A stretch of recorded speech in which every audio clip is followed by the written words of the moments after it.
Okay, with the time being 1:31, sorry, a minute late here. We will call the August 12th, 2026 STRGBA. Jennifer, can you hear us? All right. Yes, I can hear you. Okay. We have a quorum, so here from the member agency, starting at the end, we got Mike Pitcock from City Waterford. Next to him, Jeff Robert from the City of Oakdale. Kristen McKinnon, who's right next to Jesse, Stanislaus County. Jesse on my left here, Jeffy Franco, MID, and Eric Thorburn from Oakdale Irrigation District, and to my right, thank you very much. Let the record show that the City Riverbank is absent. I think you are going to have Cody on the phone. But Cody Bridgewater from the City Riverbank, but he's going to drop off early, and he will not be eligible for action. Okay, moving right along to item number 2, business from the public. At this time, interested persons are welcome to introduce any topic within the GSA's jurisdiction. Matters presented under this heading may be discussed, but no action will be taken by the GSA at this meeting. It's not required, but speakers may state their name and address. Public comments will be limited to 5 minutes per speaker. I will open it up to the public here in the room first on items that are not on the agenda.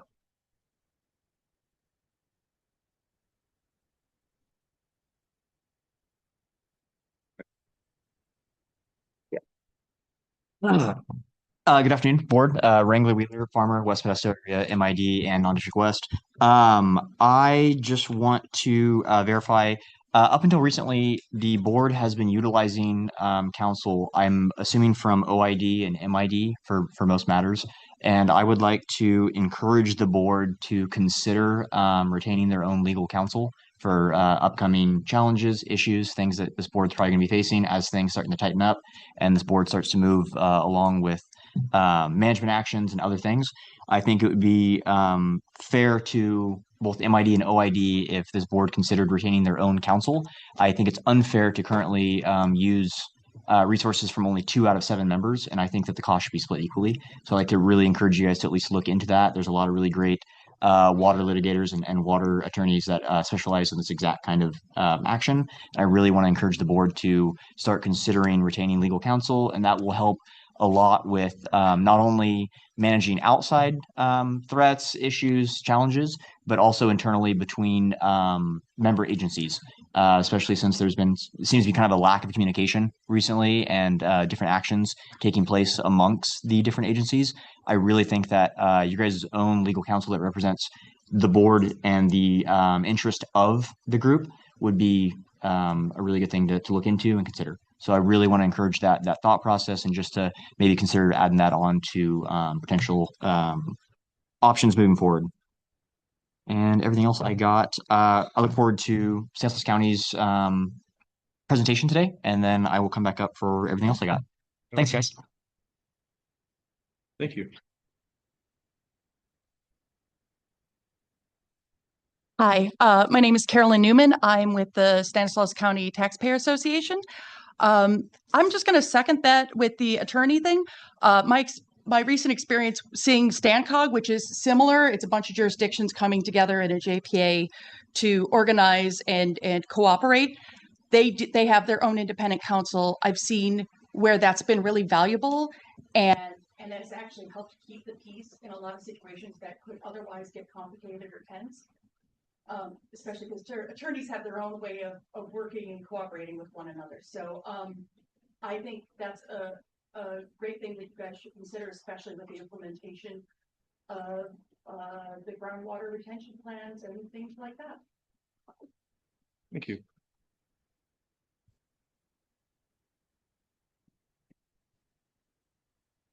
Anyone else?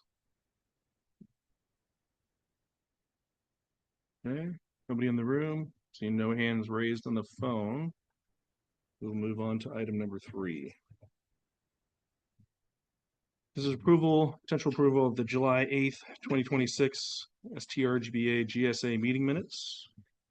Assuming everyone's had a chance to review those, I'll entertain a motion before going to public comment. Move to approve Waterford. Second.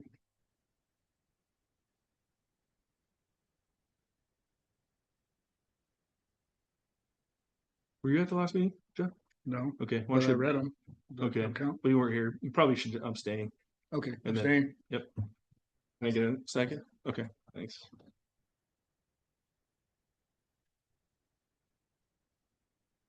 Okay, member comments, questions on the minutes? Okay. Any public comments on the minutes? Item number 3.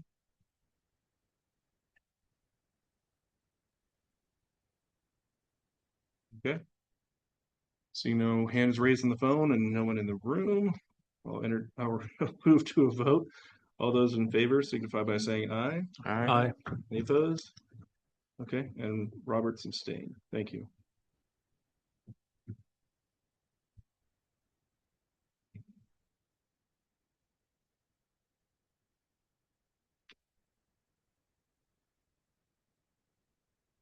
Okay, item number 4. This is the 2027 periodic evaluation and 5-year GSP update. Specific topic for today is interconnected surface water.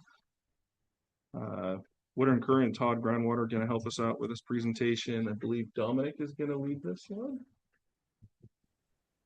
Yes, sir. Can everyone hear and see me okay? Yes, we can. Awesome. Let me get this up on my screen and we can jump into it.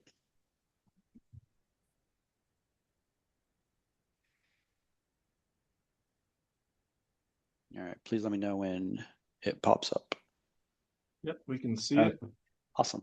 Give me a second though. I'm going to have to make this larger. I had this problem last time.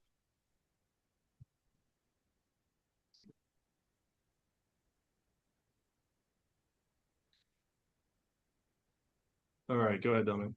All right. Good afternoon, everyone. Thank you for joining us at this meeting and for our jump into the next kind of technical topic for the GSP update and periodic evaluation. Today, my goal is to talk about interconnected surface water. So before we get too far into the details and we kind of dive into some of the technical analysis, I wanted to have a couple slides kind of introducing really what we mean by interconnected surface water, how DWR and Sigma looks at this concept of depletions of interconnected surface water. We can have a little bit of a talk about that, and then I'll kind of dive into some of those details.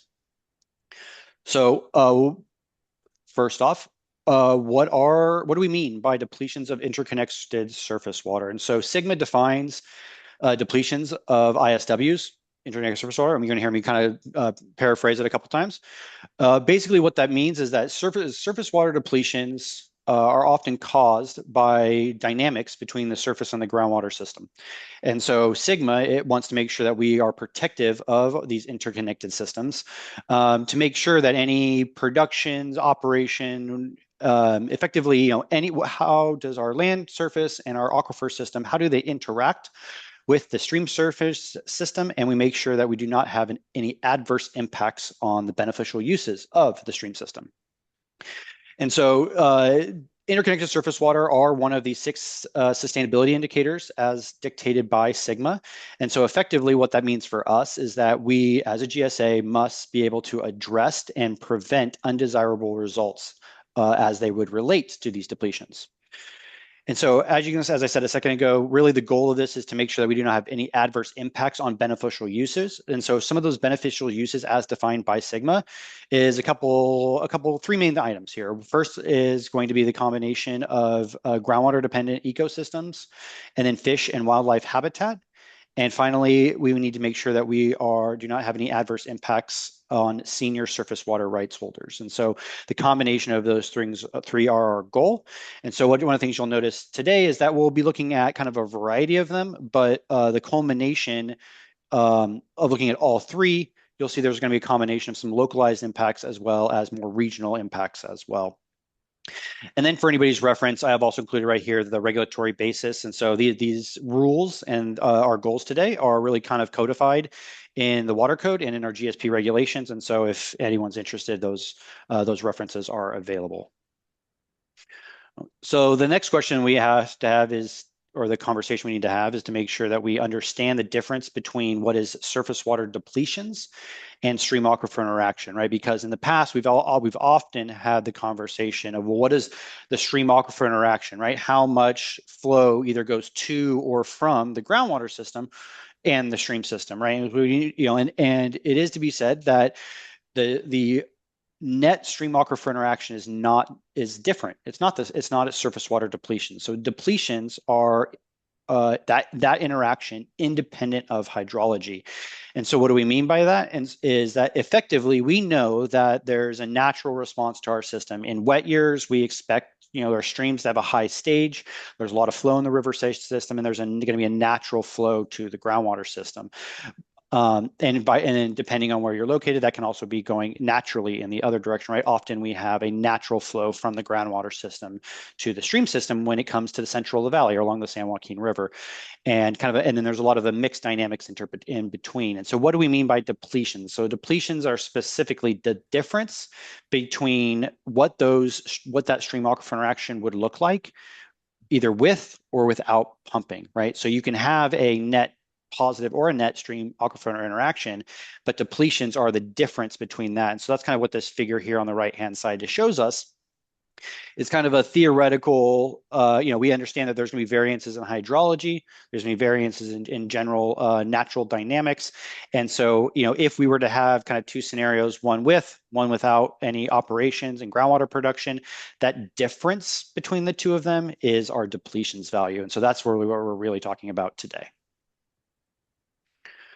Okay, and so then finally, before we dive into some of the technical analysis, is what is that? So what does all that mean on a local scale? And so, as many of you know, we've gone through a revised GSP fairly recently, and one of the kind of feedback that we received from DWR that went along with our approval from the state, we did get a few comments back, and one of those comments is, as referenced here, correction action number 5.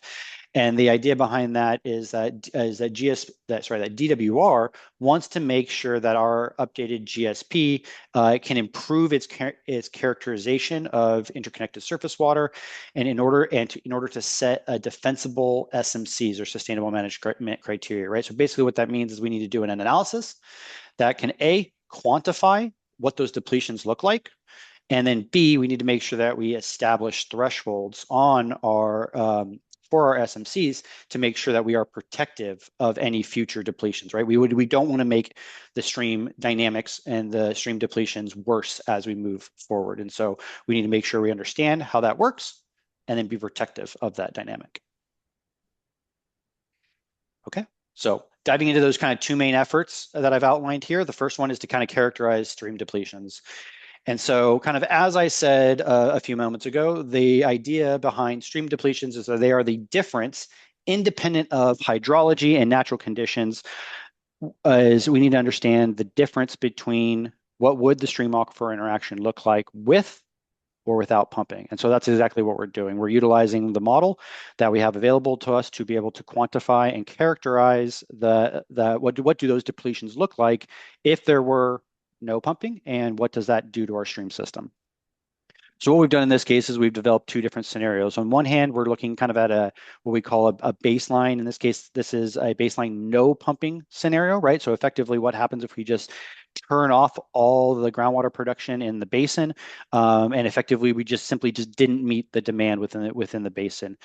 We still have our surface water supply. We still have our urban centers, but we just don't supply any of those needs with applied water.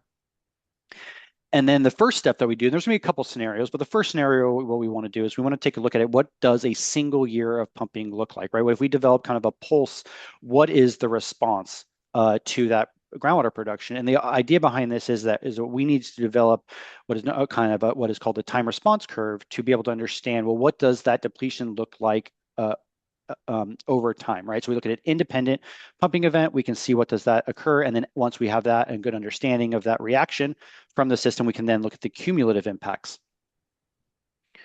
So together, the idea is that we can isolate kind of a temporal signature of what does pumping induced depletions look like.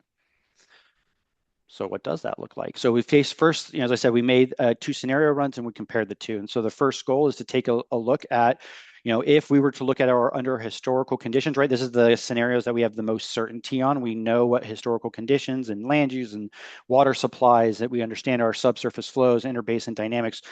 Historical data is where we like to start with. And so we utilize a historical model and we look at just that first year of pumping.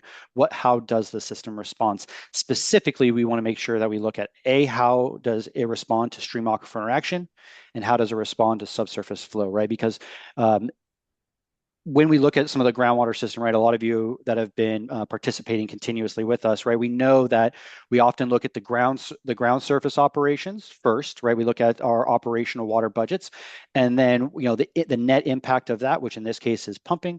Then the system responds, right? We pump water out of the system. It creates a change in storage in the aquifer system, and that change in storage then induces natural flow dynamics, stream aquifer interaction, subsurface flow. So those are really what we're going to target and assess. So then the next step is to take a look at, well, what does that response look like? And so if we look at that kind of annualized response, what does the impact of 1 year of pumping look like? And so what you can see here is that if we turn off, all pumping throughout the whole simulation period, except for that first year, we get an immediate response where we see a pretty heavy percentage of subsurface flow. About 2/3 of that response is subsurface flow, kind of trying to fill that void from a change in storage. In addition to that, we also have that gain from stream, right? So this impact here, which is effectively our stream aquifer interaction, that is effectively a depletion. And we can see that over time, right, as that whole kind of fills, if we want to think about it conceptually, we understand that we're going to have the largest impact in that first year as the system tries to immediately respond, but then it does take time for water to flow, and it will kind of slowly fill that and kind of reach an asymptotic response. So then if we want to take a look at, well, what does the cumulative impact, right, look like, right? So how does, if you kind of see in this regard is the cumulative impact kind of says, how does it fill that entire void? And so even on a long-term basis, we see that approximately 1/3 of the pumping volume that is taken out of the system, about 32% of whatever that volume is directly impacting the stream system, right? Those are our stream depletions. And then the other dynamic here is subsurface flow, right? That'd be water filling in from either from our neighbors or from any of the adjoining areas to the basin. And so one of the things that we can really see early, and then what we're focusing on, right, is again, as I come back to the kind of the beginning of the conversation, is, well, what is not only cumulatively or quantitatively, what does that look like, and from a volume perspective, but how long does it take for us to fill that void, right? Because we're trying to do an analysis to look at what is the overall dynamics of the system. And so it's really important for us to understand that temporal response, right? How long does it take? And so one of the things you can kind of see here as we kind of approach that asymptote, that is the 100% of depletions, it takes about, in this case, we can see about 97%, right? Or the vast majority of those depletions occur within 20 years of a singular pumping event. And there is you can see kind of here a breakdown here, right? So even within the first 10 years, we do still see the bulk of it, the 85%. But as we kind of do this analysis and we want to look at the cumulative impacts, we want to continue that. And because we know that the kind of the asymptotic response here, that we capture roughly within 20%, within 20 years, we can have about 97% or the vast majority of those quantified. Okay, so what does that look like then when we look at the long-term impacts, right? So we have we took our historical model and we wanted to say, okay, well, now how does that look like when we, have looking at a no pumping scenario versus the genuine historical model? And what do those depletions look like, right? And because of the response curve and some of the kind of the limitations of, an infinite analysis, one of the things that we can do is look at, well, what is that, temporal response that we just looked at? How does that temporal response affect our long-term analysis, right? And so if our goal is to be able to look at we must look at least a 20-year period to be able to capture 97% of the impacts. And so fortunately here, we have about a 35-year period. And so we're able to at least, confidently say that once we kind of get to the tail end of this simulation period, particularly the last 5 or last 10 years, we can see that and we can understand that the vast majority of the depletions from our historical period would have occurred, and we can have a good estimate for the annual average surface water depletions. And so I think kind of like the take-home message for that is really focused here on the end here, is that comparatively to comparing a full and no pumping scenario, we can see that stream depletions are estimated under that historical period of about 60,000 acre feet per year on average across that period. Okay. So with that kind of in mind, if you want to kind of store that in the back of your head, then that in mind, our next goal is to make sure that we set the sustainable management criteria, to make sure that we set our SMCs and our metrics that we can report to the state are protective of those dynamics.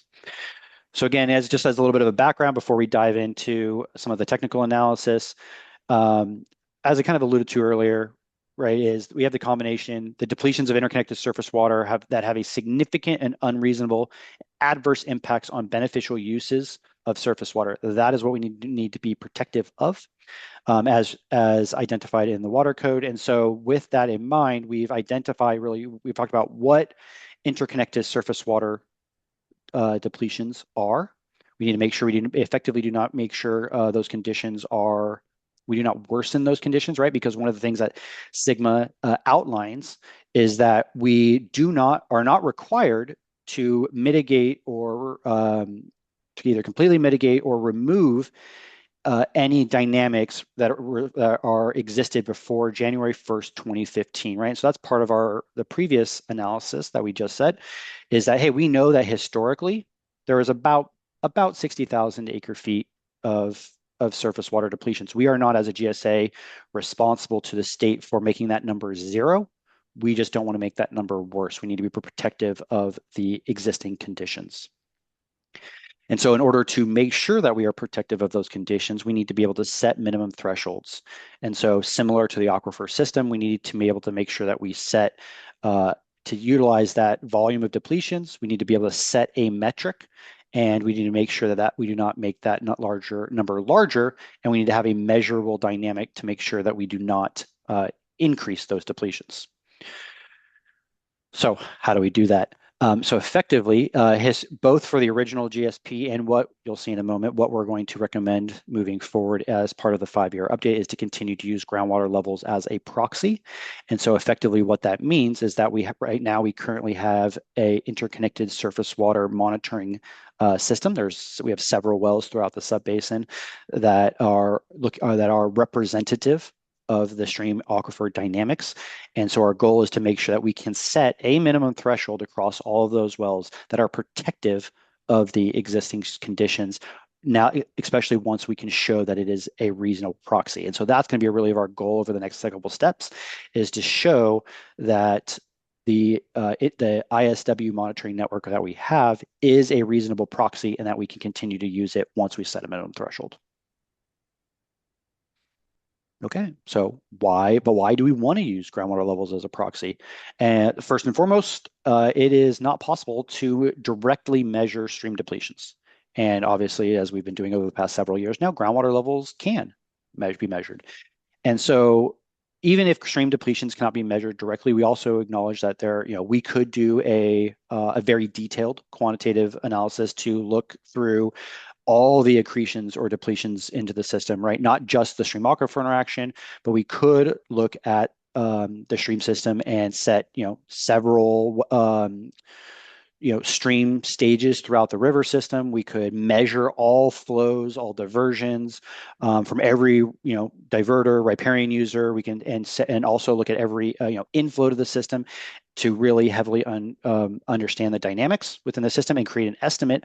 But with that, that is a huge lift, and the amount of data and analysis that would need to go into that is well beyond kind of the scope and timeline of this 5-year update. And so because of that, the raw amount of data that would need to go into that, our recommendation again is to use the existing groundwater network as a proxy, continue to build on that ISW network, and to make sure that we take that, the data that we do have and we do have access to, continue to use that monitoring network and and then to be able to utilize the modeling to develop that correlation between stream depletions and the observed data that we have to estimate a defensible proxy.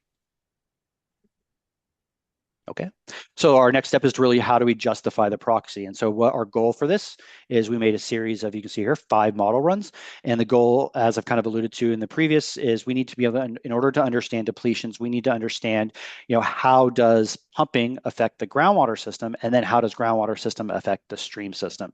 And so what we've done is we've developed these 5 pumping scenarios using the quartiles from 100 to 75, 50%, 25%, and 0% of the existing pumping under both the historical and the baseline conditions.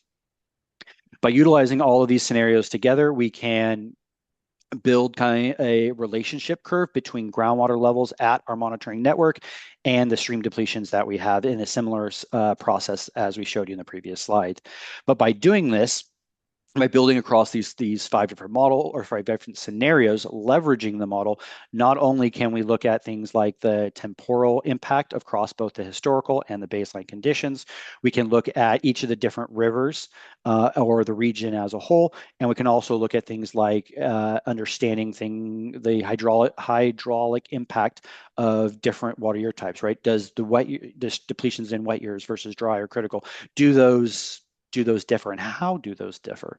And so it allows us to kind of slice and dice and be able to understand the overall dynamics. All right, so again, as I said, the first step is to understand, how does pumping correlate with the groundwater system? Because we do know that pumping, as you increase pumping, there is a change in aquifer storage, and with the change in aquifer storage changes groundwater levels.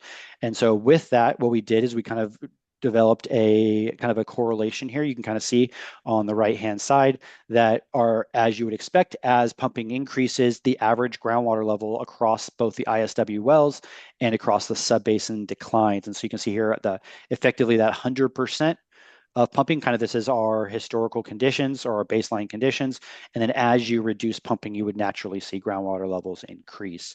And so one of the key things we can notice here is that across these 5 different scenarios, the groundwater levels range by about 10 to 15 feet or so.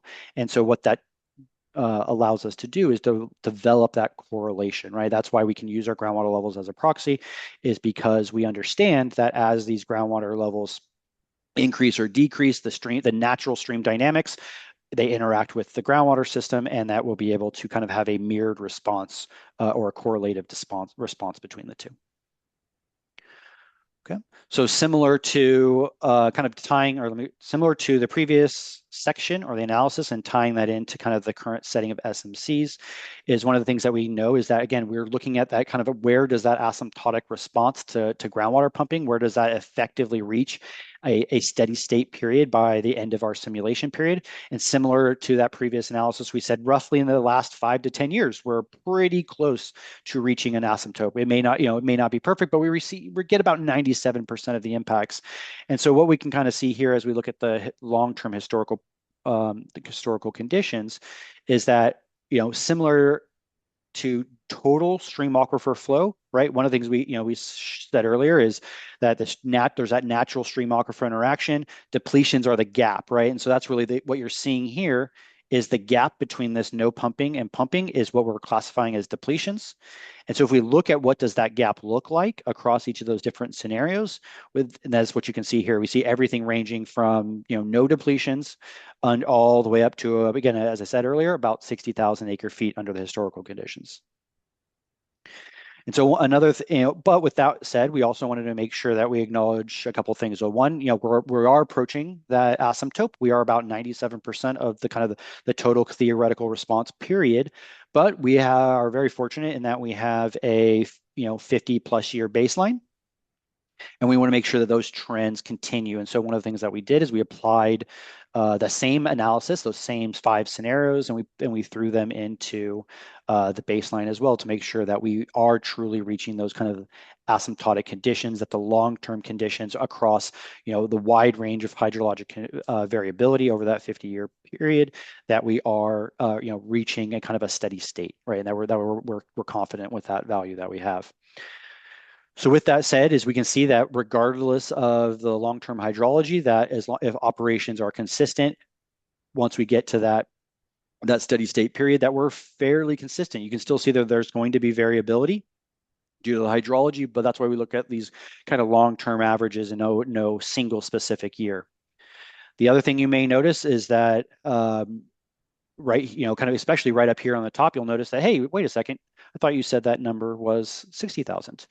And I explicitly pulled this out as kind of, this is an example future, and we have a very uncertain future, not only with our operations in the STRGBA GSA, but also with our neighbors. And in one of the things you'll particularly note about the river system in the Modesto Subbasin is that we are right on the border.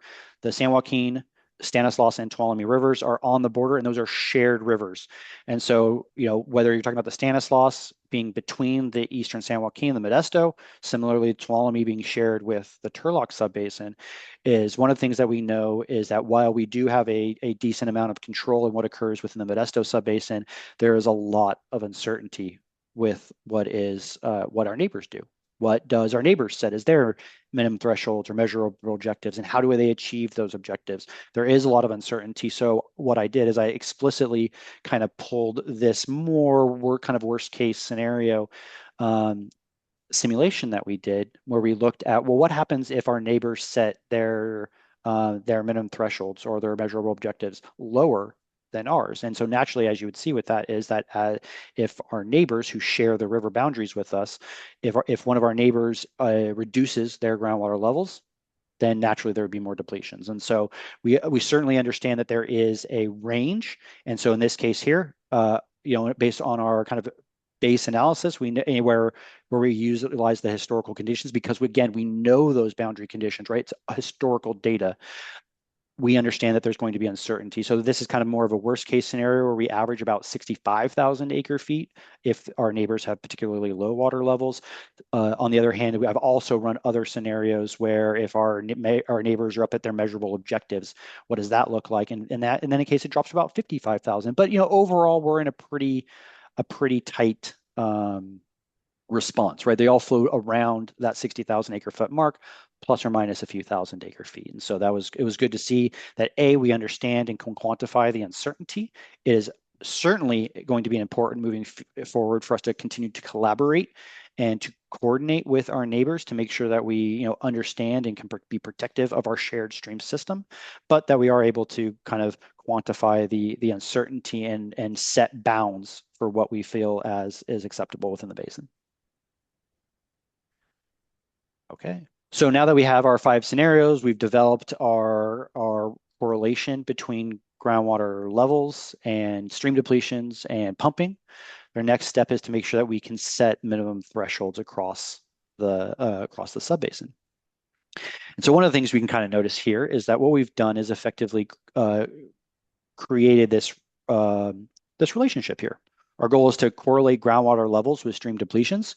And what you can see here is a dot for each of the 5 scenarios, ranging from 0 to 100% of pumping. And so when those pumping scenarios, when we run those scenarios, right, obviously groundwater levels are either increase or decrease. And based on that, we can look at any simulated or an estimated stream depletion. And so what that does, and you'll notice it's a kind of a very linear trend here, so that was great to see, is that one of the things that we notice is that that correlation is a nice, clear relationship. And so regardless of what the groundwater levels are, regardless of the actual amount of pumping within the system, right? Because we're taking a step away from the pure pumping numbers, but we look at purely what do the groundwater levels, because we're justifying groundwater levels as proxy. What if the groundwater levels across our interconnected surface water system, what does the depletions look like? And so we have a relationship here and a linear relationship here, so that at any point we lie along that line, we will have an estimate for stream depletions. Now, the other thing you'll notice on this chart is this little arrow and gold line. And I want to kind of point that is that we certainly also want to make sure that we acknowledge that there is uncertainty with any model.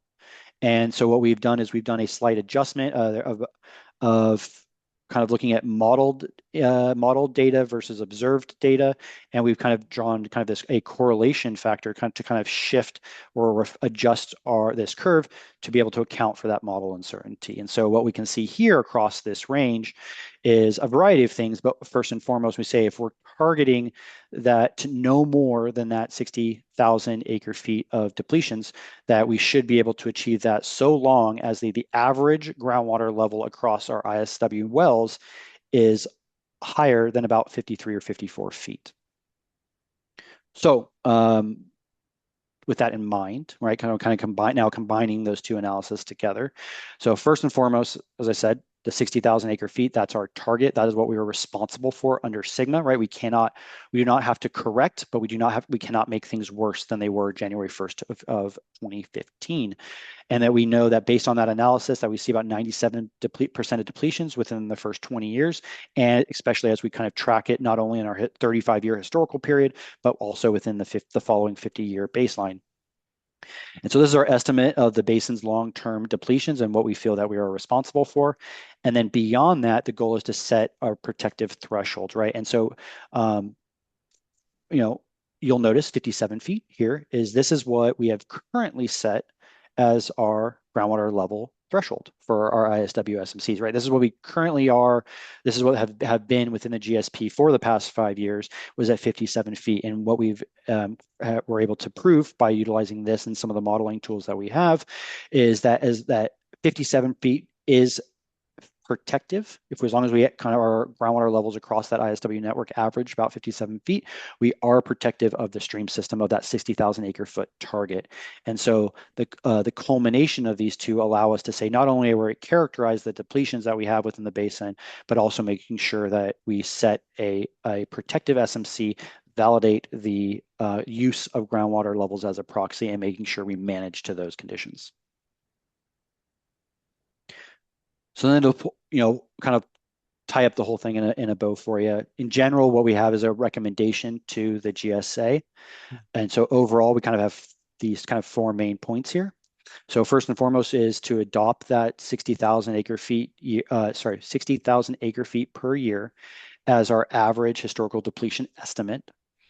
Then we can affirm that we can use groundwater levels as a proxy based on that correlation between stream flow, pumping, and groundwater levels.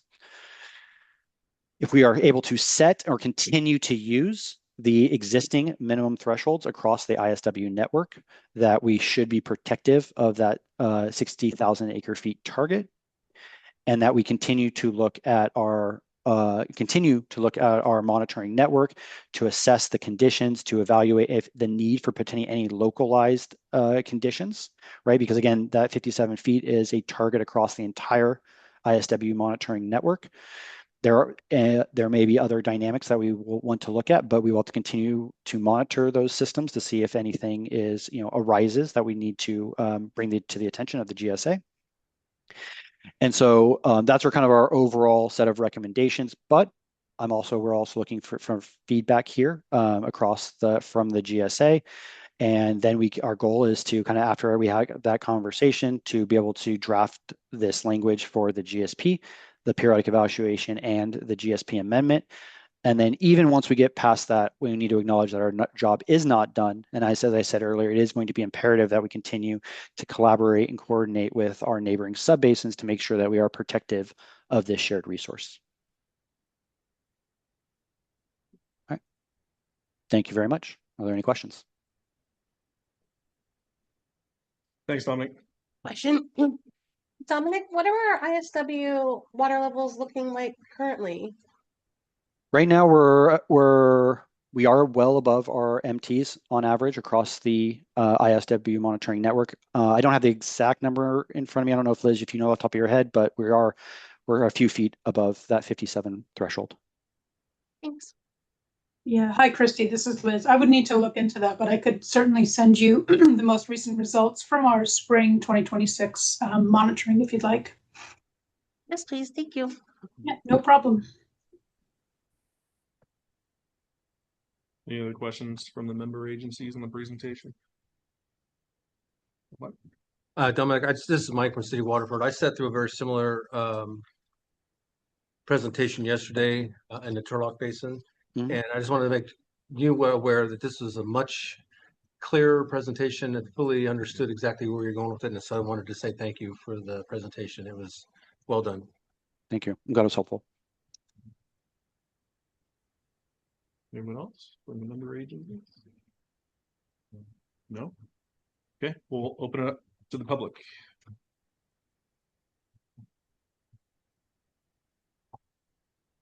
Hi, Carolyn Newman again. A report came out just like last week from the Proceedings of National Academy of Sciences that was talking about the Sacramento aquifer and how they have concerns that the aquifer will not fully bounce back. Does your study, research, and data include that kind of analysis or comparative or parallels with it? So I haven't seen that study, so I'm not quite sure what they're speaking to, but our goal as a GSA is to manage the subbasin in a way that we can maintain our groundwater levels. So I'm not sure exactly what they mean when they're saying bounce back, but our goal is to, be able to continue to sustainably use our subbasin and manage it in a way that it is protective of our aquifer and our stream system. So more about maintenance, not about the full replenishment back to 100%. Yes, ma'am. I'm sorry. Go ahead. No, go ahead, Liz. This is Liz from Todd Groundwater. If I could jump in, is your question related to land subsidence? Yeah, it's inelastic versus elastic land subsidence, which we talked about last meeting. We had that presentation on it. Yes. Right? Yeah. So what we have seen, we've been tracking land subsidence every year since the GSP was implemented, and we've been using INSAR data that DWR provides, and the latest results that we have seen are cumulative map from 2015 to 2025, so about a 10-year period, shows very minimal subsidence in the Modesto subbasin. We met with DWR earlier this spring and discussed it, and they are happy with our approach for sustainable management criteria. And so we are, as a subbasin, in pretty good shape with subsidence. Yeah, that's a short story. If you want to hear more about it, the last meeting is recorded. And she does a presentation on that. It's a really good presentation. It talks about how we're analyzing that and how we can tell that it's elastic versus inelastic subsidence. And I wasn't sure with this report literally just came out last week, so it was comparing that one to this one, how they're connected and how they affect one another. Yeah, thank you. Anyone else from the public?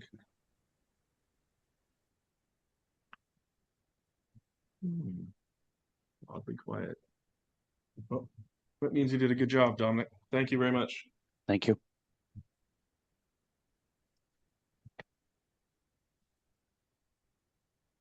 Okay, moving on to item number 5. This is the Stanislaus County update, the standing item on the board-directed third-party review of existing studies and the action plan development in the non-district east. Christine, I've got a presentation that you provided, so in a second I'll pull that up.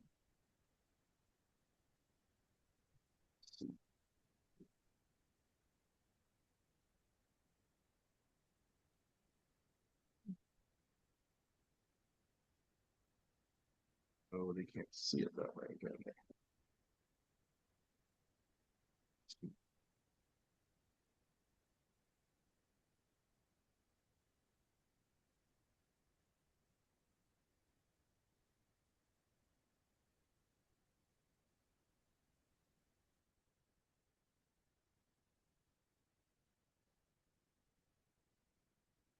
A second, I'm gonna have to share my screen somehow.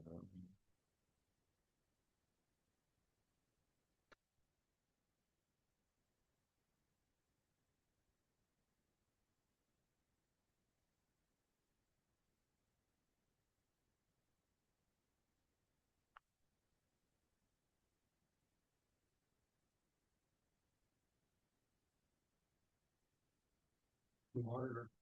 Yeah, that is my second monitor. That's why it's kind of hard to work with. All right, I think, can everybody on the phone see the presentation now? Yes, we can. Okay, thank you. All right, Kristen. Right. Good afternoon, everyone. Thank you for the opportunity to be able to provide an update on where we are with our groundwater use management program non-district east action plan. I'm Christy, Water Resources Manager with Stanislaus County's Groundwater Division. So many of you are aware that at last Tuesday, August 4th, Board of Supervisors meeting, the board approved the agreement with GeoSyntech Consultants Incorporated for the action plan development and implementation support work needed, which also included approval of the third-party technical review as directed by the Board of Supervisors as a condition of approval when the county approved the GSA's groundwater use management program. So I just want to take a second and clarify to everybody why this specialized support is needed. It's a capacity issue. The Department of Environmental Resources does not have the staff or the technical experience or the resources to develop this required action plan by our deadline of November 1st for GSA review, or to implement the action plan by our commitment of January 31st, 2027. So just a quick background on our county consultant procurement process. So on June 4th, 2026, our General Services Agency issued a notice of intent to award to GeoSyntech Consultants, Inc. We received 4 proposals from consultants, and those proposals were evaluated, and the scores are based on experience, qualifications, understanding of the project, the technical proposal itself, and cost. And that's all pursuant to the county procurement policy. Through contract negotiations, this agreement was limited in the total scope of services we requested. It was limited to completing just the phase 1 work, which is the work required through June 30th, 2027, in an amount not to exceed about $496,000.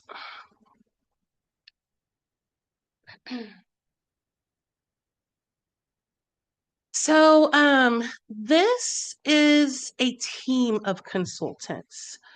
GeoSyntech, they're responsible for project management and leading the project.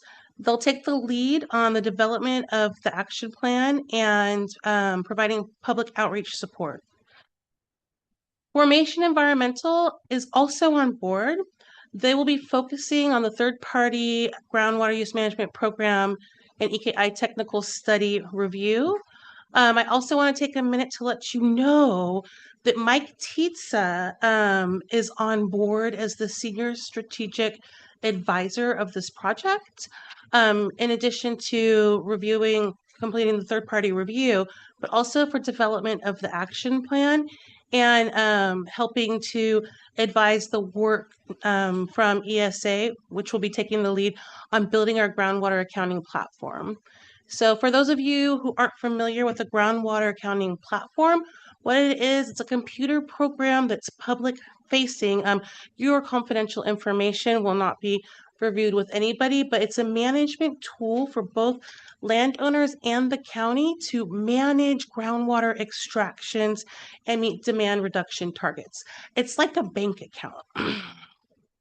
So Mike Tietza, he is the general manager of the East Turlock Groundwater Sustainability Agency, and he's been working with that agency to build the demand reduction plan, which is in effect in the Turlock subbasin for the eastern portions of that subbasin that are outside of the irrigation districts and outside of the city, so much like the non-district east. Mike Tietza also has been working with Stanislaus County since I think around 2013. He was working for JJ&A. That's the consulting firm that the county brought on board to help with the work Mr. Frobos talks about with respect to our groundwater ordinance and our discretionary well permitting program and the programmatic environmental impact report that supports that program.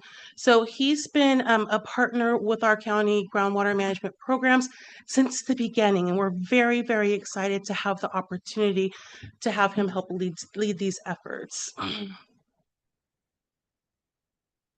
So the approach that our consultant team is taking is to complete the independent technical review of the GWUMP.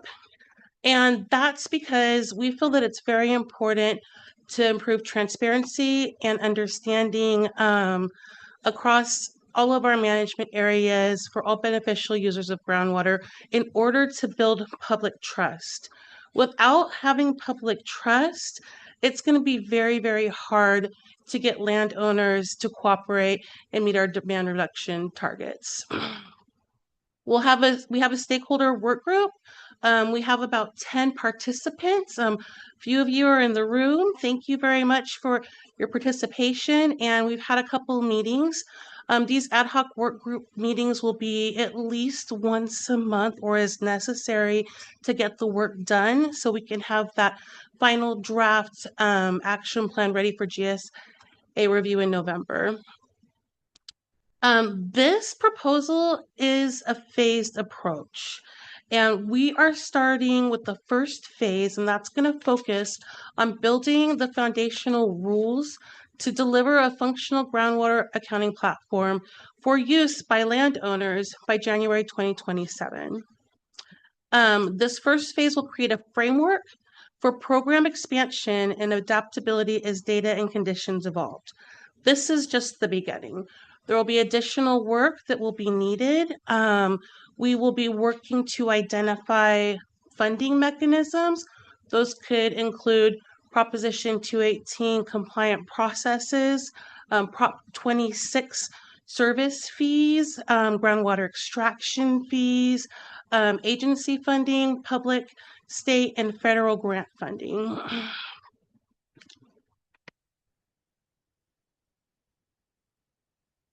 So the objective of the independent technical review is to clarify the basis for allocations and just to provide confirmation if it's equitably apportioned, and to assess if demand reduction is reasonably tied to basin conditions, the sustainability indicators, and GSP milestones.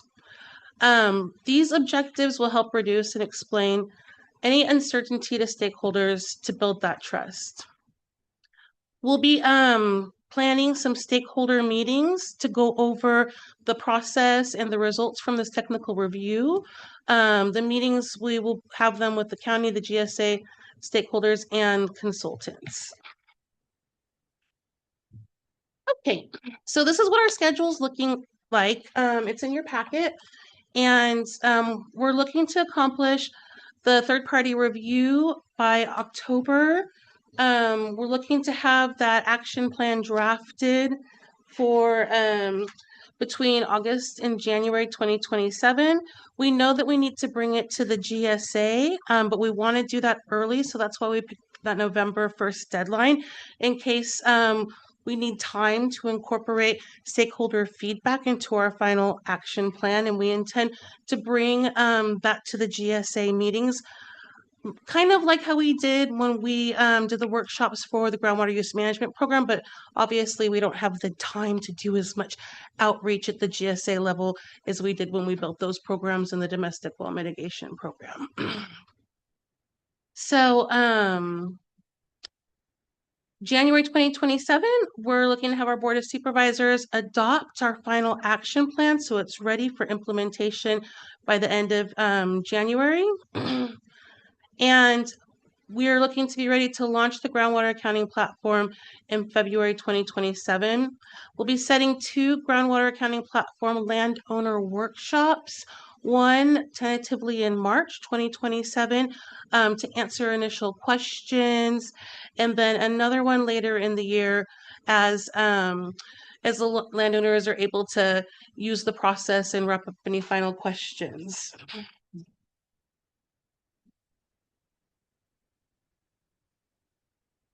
All right, so just some key takeaways before I close out and answer questions. The third-party review is meant, again, to improve transparency and everyone's understanding of the demand reduction targets and allocations. We're going to develop this action plan through stakeholder participation and vetting. in order to deliver a functional action plan and groundwater accounting platform by January 31st, 2027.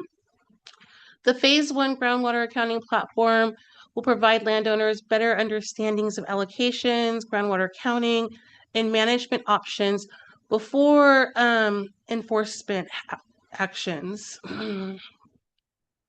And ability for program expansion and adaptability with continued stakeholder input as data and conditions evolve. All right, who's got the first question? So the county is evaluating the groundwater program, and it is coming out of the general fund. We will be securing an economic consulting firm in the future, likely during phase 2 of this work. And that consultant will identify long-term funding options that will bring to the board for recommendation of approval. So before we can establish a funding mechanism, we have to build the program. Once we build the program, we have the information we need to get an engineer's report to help us identify equitable and legal funding options in order to sustain groundwater management work for years to come. Same. So they went through that process. So it went through the Prop 218 compliance process.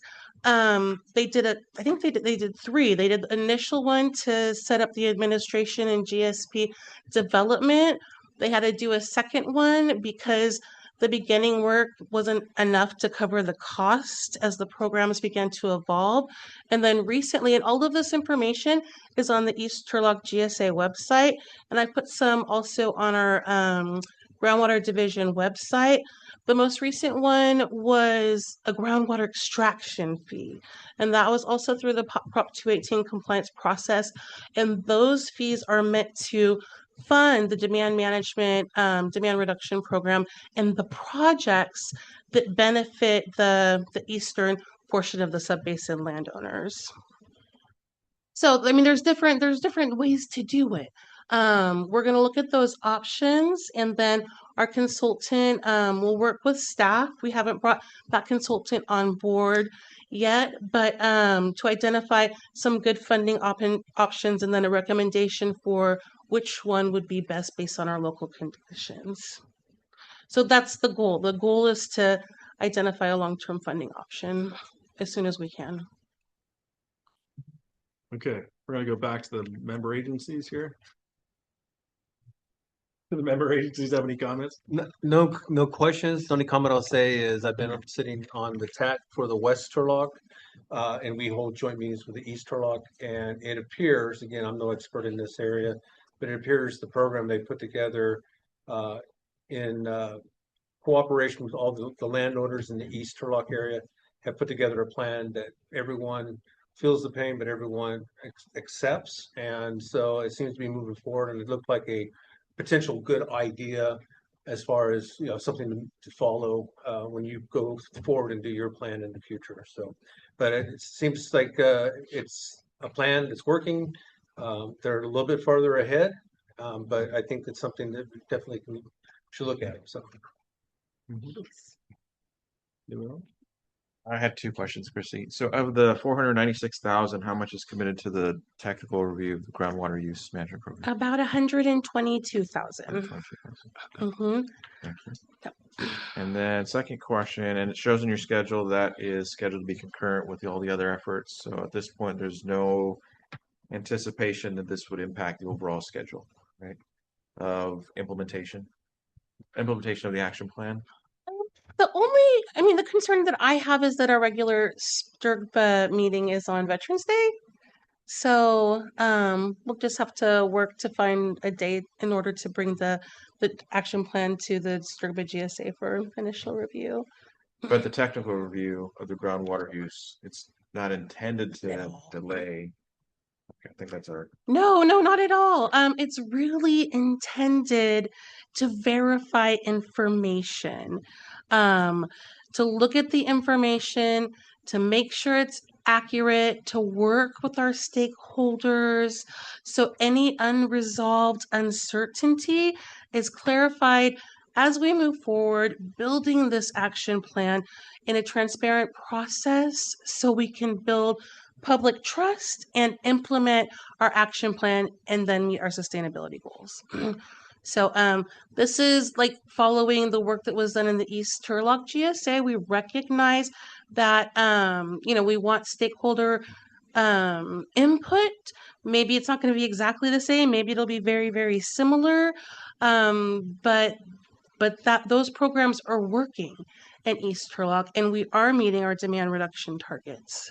So we're really looking to complete this work because we want to be able to successfully implement our plan and meet our demand reduction targets. So we're thinking broad scale and long term. Last question. So the groundwater accounting platform, how does that play into the action plan? So we'll have to first build policies to set the landowner and parcel allocation. So just like in the GWAMP, when we took the sustainable yield and we split it, to the management areas, we're going to have to bring all of our different beneficial users in the eastern, the non-district east, to the table and figure out how we're going to split that allocation up between the various parcels, right? You've got irrigated, you've got non-irrigated, things like that. So we'll have to work together and decide how we're going to do that. Then we'll have to figure out who gets what and how much we have to reduce and what time frame in order to meet the demand reduction targets in the groundwater use management program. So once we have that specific recipe, that'll go into the groundwater accounting platform. We'll use, it hasn't been decided yet. I'm just talking about what I've seen in the Eastern Turlock subbasin. So we'll use the ET data. So you'll be able to look at this program and you'll be able to see your fields, right? We'll likely manage it at like a field level. So instead of like all your separate parcels, here's your orchard, like in these various parcels. And we'll be able to see based on ET data how much groundwater you've been extracting. And then there will be like tiered levels. So it'll be like category 0 will be like native, transitional. And then if you're over the limit where we won't be able to meet our demand reduction targets, that's where the pumping fees, they get pretty high. So it's built to see what you're doing, what you need to do. And then in phase 2, we'd like to build support programs to help us get there. So will it be incentivized fallowing? Will it be multi-benefit land repurposing? Will it be funding projects? It's really meant to give our landowners options and tools to be successful as we make this transition.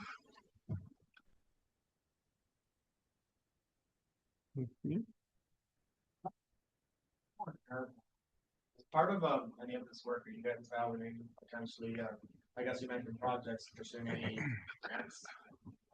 Specifically, I guess where my head's going is that a lot of the landowners who are out of district don't necessarily have the infrastructure or the money to implement the infrastructure to, let's say, pursue one of these 2 groundwater programs from irrigation districts.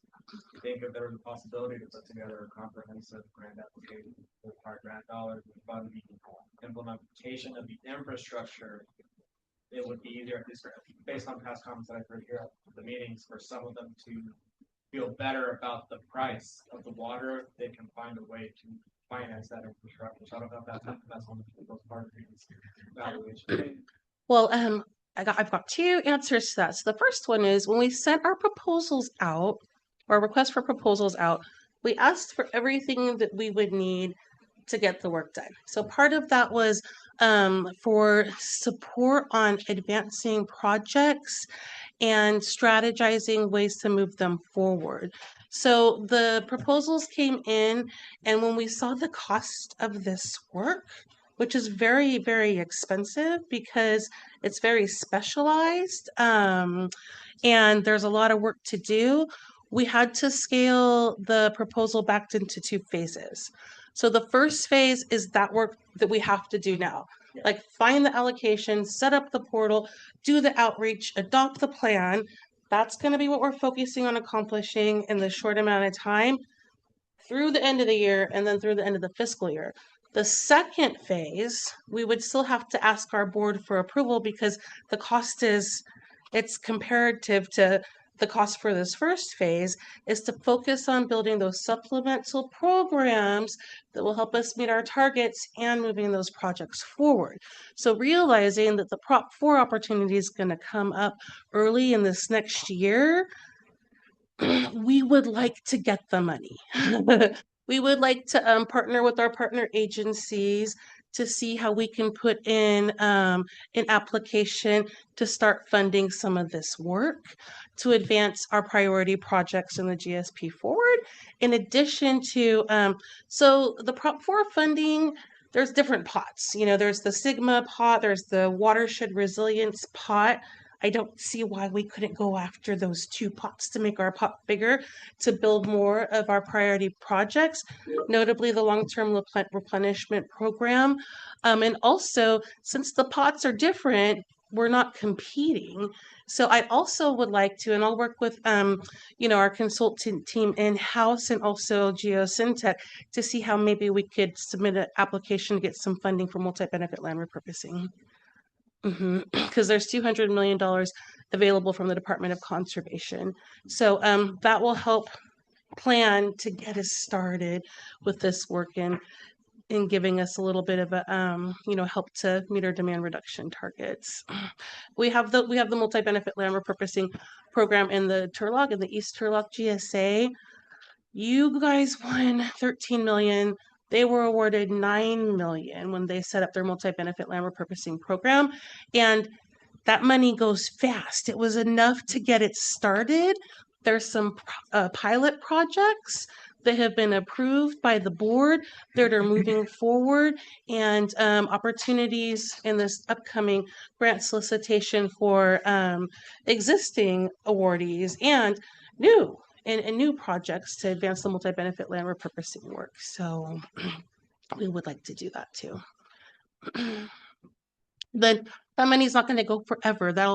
Continuing with the implementation of such program, that would also be something that we would be looking at as we look at the funding options for long-term groundwater management in the non-district East. And, in the countywide. Yeah, we've got these things happening in basically all of our subbasins in the county. So working on it. Yes, and in Stanislaus County out of district unincorporated areas. Yeah, so it's a big thing everywhere. The grant money won't go very far because it's being spread out across the entire state. And it's getting reduced year after year. I would just say make sure that when you get to the point, you've developed your plan, you're getting ready to do your 218 Prop 26 analysis, that you don't anticipate grants when you set your fees. And then once you do get those, you can actually do an assessment reduction at a later date if it pencils, honestly. But you can't build a fee structure based on hopes and prayers. It doesn't work. Good comment.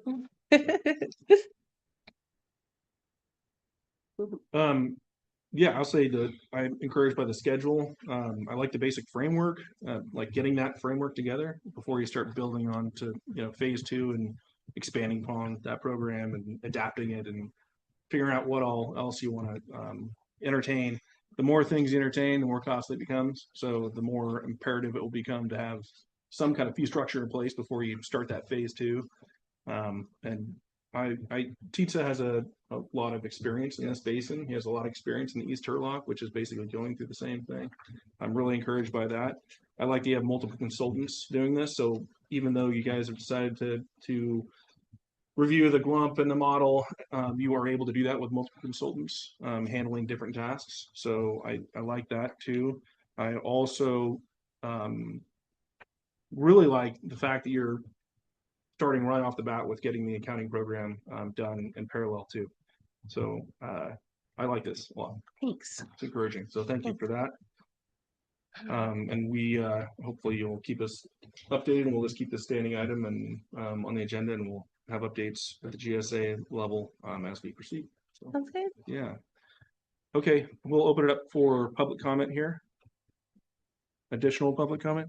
I was reminded too that if you want to make a public comment, either grab the microphone, take back your seat, or we can hand you one, or come up to the table, please. The people on the phone were having a hard time hearing the first public comment.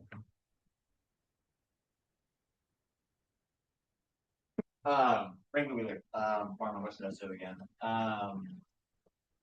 Thank you, Kristen, for that very informational presentation. I do appreciate finally getting some information on kind of answering a lot of questions that have been asked. I do have a little bit of a disdain in the term transparency, is that I do not feel the county has been very transparent when it comes to, I guess, the plan moving forward. And I do want to be clear that I am mostly speaking on the third-party technical review, not necessarily the rest of the action plan. My biggest concern is that we're talking about funding and funding going quickly, and here we are spending a pretty substantial amount of that funding on this third-party technical review. November 1st is a pretty close deadline. Do you feel that this? Check to see if the thing. I'm sorry to interrupt you. Oh, you're good. We're back on. There we go. Thank you. Do you feel that the third-party technical review is going to potentially delay or affect our November 1st deadline? No. Okay. Do you guys have any kind of time frame of when you believe that review and or potentially different model may be completed? I think we've got it listed on the schedule, so looks like we're getting that ready to be completed. By the end of October? That's what I was thinking. Number Yeah. 2 right here. Yeah, in coordination with the development of our action plan. Okay. The deliverable is to have our draft action plan ready by the end of October. Okay. I don't know if the other member agencies have any kind of third-party review coming out soon. Later. And I also encourage the board to potentially give direction to Todd Groundwater and Woodward, being that they are going to be responsible for moving forward and a lot of how we handle that incoming data. So I do encourage you guys to give that kind of direction of now that we have potentially conflicting models, conflicting data, different things coming in. I do encourage you guys to let's get this kind of direction moving forward of how we're going to be receiving that information and how we're going to handle it as a GSA. So thank you.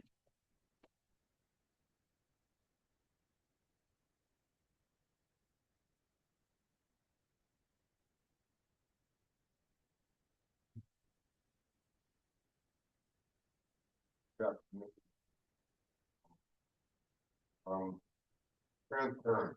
You claim that this idea of this third party review transparent is one of the reasons. The ad hoc committee that you're going to create, you've already met once. Do you record that so the public can review and watch, see what who's saying what's going on in that ad hoc committee? Is there minutes kept? It's not very transparent. It's not a public meeting, it's a work group. But there's nothing. I think the mic went off again. I'm sorry. There's nothing that in the law that no. Green light on. Stay on. Looks like it's on. Okay. Green light's on. We're good. We're good. Sorry, All I right. was getting text when they're not being able to hear you on the phone there. But there's no law that prevents that from being public. It's not a public meeting. We work. No, that's not the question I asked. To put together a work group. Right, but there's no law that prevents that from not being public. We'll be taking it to the GSA at the public meeting level, to our water advisory committee at the public meeting level, and also to our board of supervisors. So we'll have opportunities for lots of public meetings and to obtain public comment and incorporate feedback into our work. I understand that, but I just want to make the point is that you're saying that the purpose of spending all this money in a third-party review, one of the reasons for transparency. And so I'm asking, are these meetings going to be transparent to the public? You answered me no. Good enough. Next thing, public trust. This was supposed to establish public trust. Okay, we had a management plan that was open to the public that the members of the GSA had a responsibility to stay on top of it. We have a responsibility to our constituents. We have a responsibility to our basin to make sure we knew what was going on. I'm one of those voting members. When it came time to vote for this plan in January, the county somehow didn't apparently understand what they were voting on because they approved it. And in their mind now, after they approved something that lots of money was spent on getting this program together, somehow going back now and questioning what they voted on, spending a whole bunch more money on it, the idea that that creates public trust is absurd. It actually disturbs the trust. It creates an unbelievable amount of distrust is what it does, for obvious reasons. So you brought up the report. You mentioned the report that Robert Frobos keeps bringing up. Okay. That was a report that was done by Jacobson Engineering. That was a report that was made public in 2018 in June of 20 on the 26th meeting, June 26, 2018 on the Board of Supervisors meeting. Jamie Yeagers and Walt Ward presented that to the public and to the board. There was 3 bullet points in that presentation for that report. One of those was to support the groundwater ordinance. The groundwater ordinance was to stop wells from going in on the east side because the report showed that they were destroying the aquifer, they were destroying the environment, and it couldn't continue. And in order to drill a new well, you had to go through an environmental impact report. It also, one of the bullet points is that this report will help the GSAs do their work. Now, I think, Jesse, I think, Eric, I think you guys have had a chance to review that report. Would you say that that report that over $500,000 of taxpayers' money was spent 6 years ago, would you say that is supportive and to our management plan, aligns and supportive? I haven't read it in a long time, but my recollection is, yes, it's pretty consistent with what we showed in our model. Yeah. Would you say was that a fair statement, Jesse? It aligns, consistent, equivalent to? So you have a report that the county spent over $500,000 of ratepayers' money to stop people from drilling wells without an environmental impact report, and to provide a advice or platform or further support for the GSA. And now we have the management plan, and you just heard from 2 I consider experts here, that it aligns. And somehow you think that you need a third party to do what? A third party? Are you going to say now, if this third party comes back with something, you're going to say that plan that was done in 2018 is wrong? I want to ask you another question. During that time, most people thought it was okay to drill a hole in their private property, to drill a hole in the ground and suck water out of it, and that they didn't need other than just your basic well permit. This report that I'm referring to changed everything. They couldn't just go down now and get a well drilling permit from the county. They had to go through a very expensive process. It took people's rights away. Would you agree with that? I'm very, very familiar with our discretionary well permitting program. So Stanislaus County did adopt the program November 2014, and there is a prohibition on non-exempt wells. So new wells that are in out of district, unincorporated areas have to go through the environmental review process. If there's change in land use or additional water demand, so you can't consider it a replacement well, we've issued 5 extraction permits. So 5 permits have gone through that process since 2014 to date. It is expensive. It takes over a year. And Stanislaus County was very, very progressive when they did that work because it stopped the new straws in the ground from extracting groundwater. So we got a head start on the STRGBA compliance. We are the only county in the state with a program like this, and it's in support of sustainable groundwater resource management. Right. So you answered my question. I mean, it took people's rights away in the way that they had been doing it. And I think what's interesting about that is you went by one report, by Jacob's report, the report I'm reporting to. You went by one report and you took people's rights away based on one report. You didn't ask for a third party. You didn't say, wait a minute, this is going to be very difficult on a lot of people. And so we need to have a third party come in. You didn't do that. You went by one report. You took a lot of people's rights away. I'm not saying that I disagree with the fact that you took the rights away, because actually the rights never existed to begin with. You know what the old law says before STRGBA kicked in? It said that you had to use the water for a beneficial use if you drill a hole in the ground, and you cannot cause damage to the aquifer to your neighbors. That's what the old law says in California. So the law always existed that you can't destroy your neighbor's water aquifer. Let's just leave it simple. So I think what's dishonest in my mind about that, where this creates a trust, is that you're not being consistent. You went by one report and one report only to take away everybody else's rights. You leave a handful of people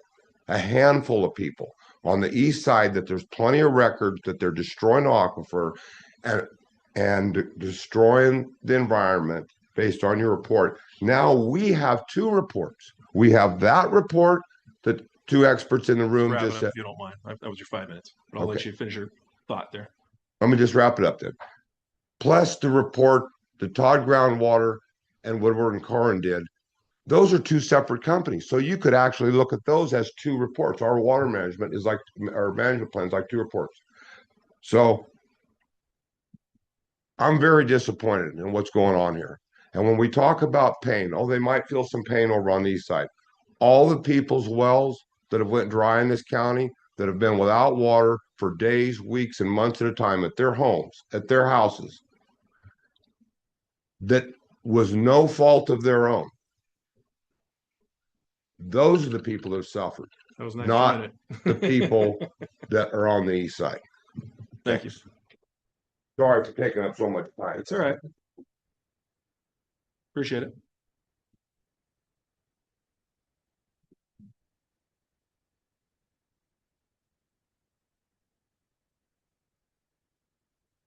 Christy, you mentioned 2 parts of a potential phase 2. Could you expand on the entire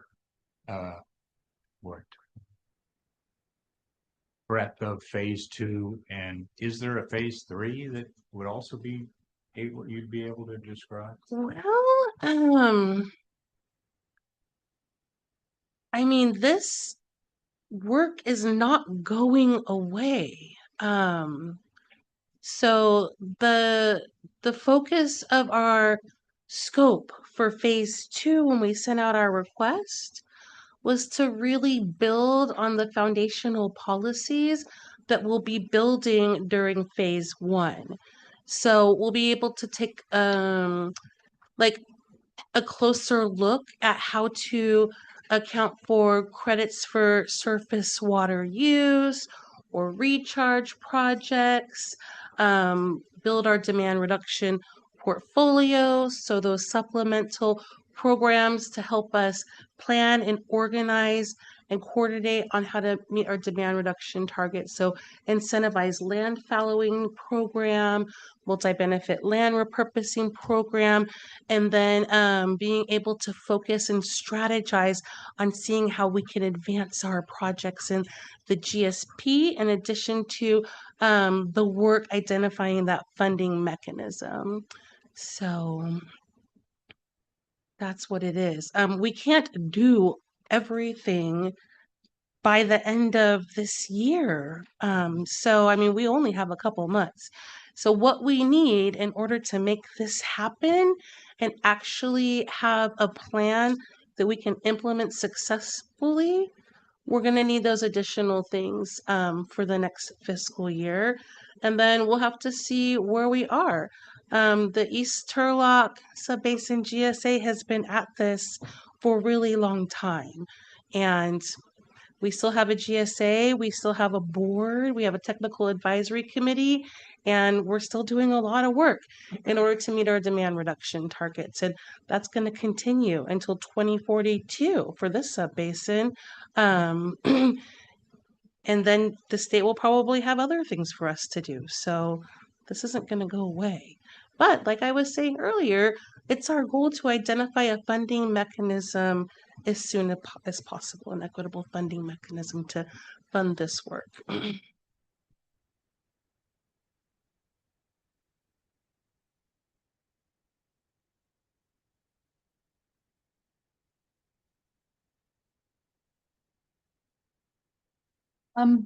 So I'm on the non-district East ad hoc committee. So for the sake of the discretion of that committee, there's topics that I'm not going to touch on. But I will say that in the Board of Supervisors packet, there was a phase 3 stated in there, alluded to, suggested.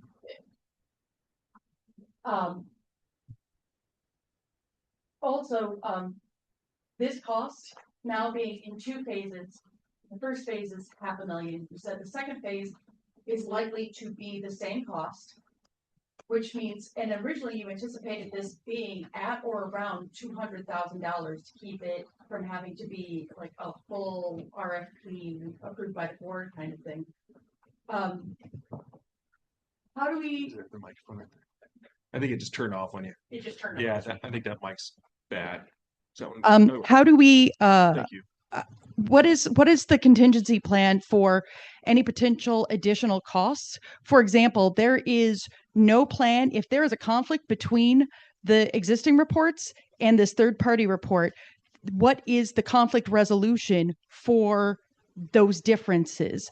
And how are we giving weight to the third-party report equal to that this group approved of and did an RFP for and studied and vetted the vendor for it? And then last but not least, discussion of the grants information is new to me.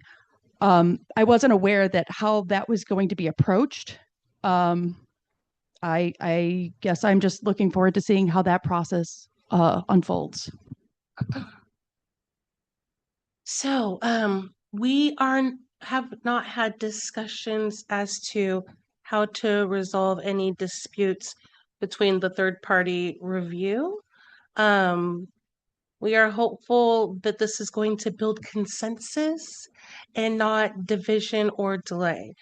If it turns out that we do have to address that issue, our environmental resources staff will be looking to our board for direction on how to move forward. Sure, but don't we anticipate that taking extra time? And also, I've always found the adage, a man with one watch knows the time, a man with two isn't sure, because trying to get things to sync up perfectly isn't going to happen. What is the rate of deviation that is allowable based on the differences of the reports?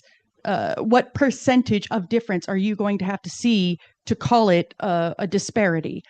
I'm just wondering if there's rules in place or an idea in place for what this refereeing is going to look like. Those are things that if they do happen, we will have to evaluate on how to move forward when we're evaluating how to move forward. Yeah, there's going to be some back and forth and interaction with the consultant we have currently. We don't anticipate that those discrepancies, if there are any, are going to be significant enough to justify changing the GWMP in the first 5 years. In the plan for the GWMP, we had already envisioned coming back 5 years from now and redoing it anyway. So if there was something that needed to be incorporated, we could do it then. If it was significant, we could talk about doing something before then, but I don't anticipate that happening. Right now, if you'll recall, the GWMP is implemented in steps. So the first step is it's 33%, but actually OID's redistributed allocation results in only a 27% cutback. And 100% of that cutback is obviously the third step. That's 10 years. It's the first 5 years is that, and then another 5 and another 10. So another 5 after that. So it's a ways out. I will say that the consultant, Todd Groundwater Woodard Curran, they did the model in the Turlock subbasin. And I recently talked to Turlock, and Turlock actually had EKI. Their EKI is their who did that report, and had some questions. We had some interaction with them as we were putting together the GWMP. We made some modifications. Anyway, bottom line is, in talking to Turlock, EKI, after looking at our model, said that there was really no fatal flaw with the model that we did. There is updated information which make the numbers change, and we're seeing that with our updated GSP right now. We're starting to see those numbers become a little bit different for a lot of different reasons, right? One of the reasons is the crop data. Now we have much more accurate and recent crop data. And so those numbers are going to change. Information is going to get better. As we move along, things are going to change a little bit. So that's one of the reasons we're going to come back in 5 years anyway and revisit this. But if there is an issue, we'll have this interaction and we'll decide whether it's worth bringing back to this board. I'm timing myself now. Whether it's worth bringing back to this board and having further discussion. But that'll probably happen with the consultants first, and then it'll happen with the technical committee, and then the technical committee would come back to the board with a recommendation, and then we would all adopt, an action to move forward. Yeah.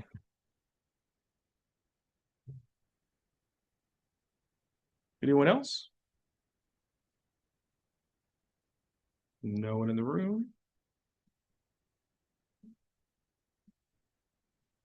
Okay, no hands raised on the phone. Thank you, Christy. That was really helpful. Oh, we got one hand raised, not so fast. Oh, Stacy? Hi, thanks. I was hoping I wasn't going to have to say anything, but I did just have a couple of follow-up questions. So first, Eric, your explanation was excellent. Thank you very much for that. Given that explanation, we continue to ask why there is a need for the county to engage a third-party consultant to conduct a technical review. The board of this GSA has engaged, re-engaged, and continued to analyze all of the reports that have been prepared by the GSA's consultants. All of the GSA consultant reports have been presented for public comment.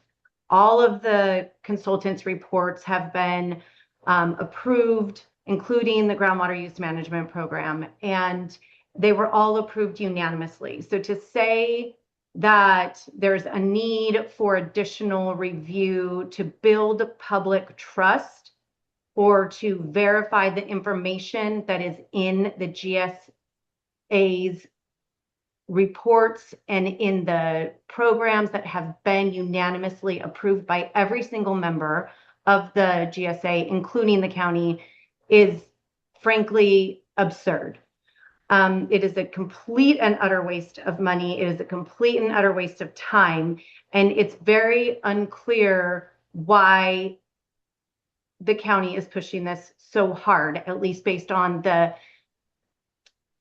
purported justification that's been given. So I guess from our perspective, we're looking for Christy to explain to us exactly what it is they are trying to do here. What is the end goal?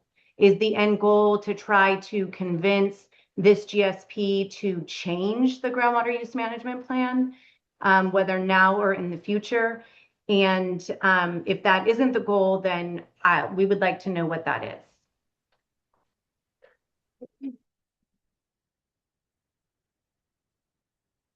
Right.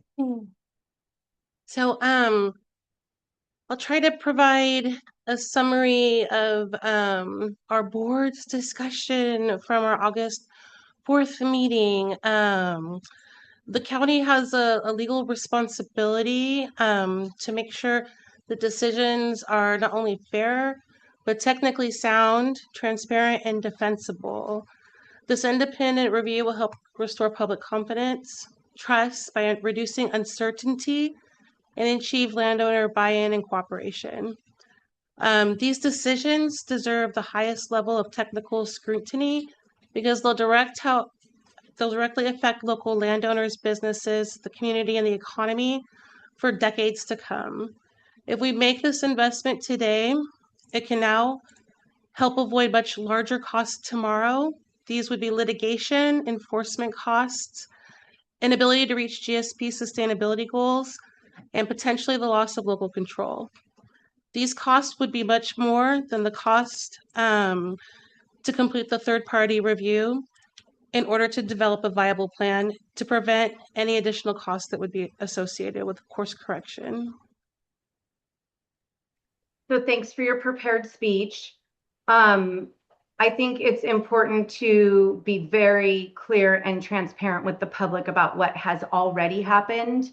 The county already voted in favor of the content of the groundwater use management plan. The county should have already evaluated the groundwater use management plan and every single report that the GSA's consultants have put forward over the last 5 to 10 years. So for the county to say now that we have to double check everything that has already been done, paid for, and approved of by the county to avoid these alleged potential costs is really nonsensical. Frankly, it doesn't make any sense whatsoever. And it appears as though these allegations that there, may be some litigation in the future, or there may be these other costs that we need to try to avoid now is just a red herring and is frankly, again, ridiculous. The county for the last, I don't even know how long it's been, but probably more than a decade, has been sitting at the table reviewing every single thing that has come before this agency and approving it unanimously. So the real reason behind this, again, is not being publicly displayed. And so that's where the lack of transparency is. It's with the county and the county's hidden motives, as opposed to what you guys are saying publicly. And that's frankly shameful, and it's a waste of public funds. So that's all I have for today.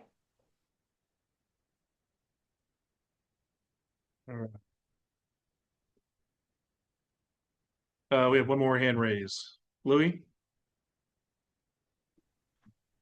Hi, STRGBA board. I really want to thank the county for doing this, taking these steps to, review the model and just see what type of tool we are working with. I know personally, I had a lot of outreach with the STRGBA board.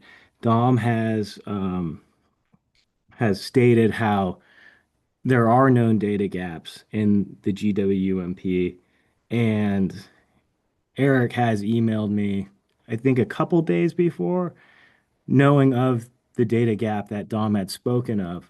So I just really do think, as an Oakdale management area grower and non-district east grower, that this is a great opportunity for the county to help create trust with people who did participate with the county process and with the GWMP process and often speak at these STRGBA meetings, but people who weren't heard, right? Because I had brought in these riparian diversions up to Dom around 10 and a half months before the GWMP had taken place, the vote that is. And I think the county's doing the right thing here. And I'm hoping that, I'm hoping the model's as sound as it says it is, and that, after this review, we can all move forward, you know, and just remind everyone that, demand management actions are being created with this process as well. So thank you, STRGBA board. Thank you, everyone. And thank you, county, for helping out with this matter.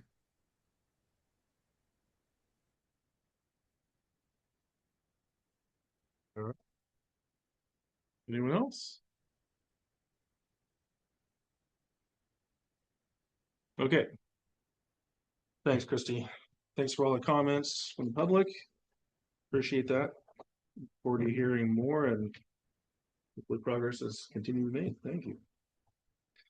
All right, that wrapped up item number 5. Item number 6 is the draft budget. So, let's see, let me try and bring this up.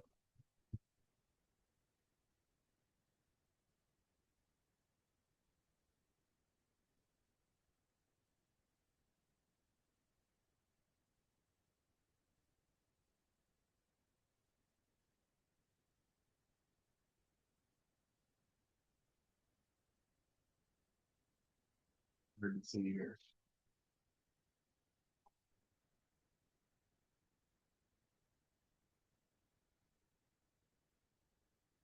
Go ahead. Revisit 5 real quick. Sure. Just one quick question. Christy, I was wondering if this new You turn on your mic. There you go. I was wondering if this third party review, when management action plans are put together by that third party, are they going to be using their model or the Todd groundwater model? Just curious. So they'll be using the GSA model. So they're only going to be reviewing the GLUMP, the EKI technical study, and the Modesto subbasin model. Yeah, Will they be making recommendations for actions? Mm-hmm. There's only one action plan. What that action plan says is they have to meet that reduction number in the first 5 years. So that's what they'll be doing. They can review the model in the meantime, and we can look at the numbers and all that kind of stuff and come back and revisit the GWMP, but that's done. So they're using the same model to look at, but it's really that number that they have to hit. However, they want to do that. Projects, management actions, pumping reductions, supply side projects, all that kind of stuff. Whether that simplifies that. Yep. Okay. Item number 6, draft budget. What happened to my budget there? There we go. I need to share my screen.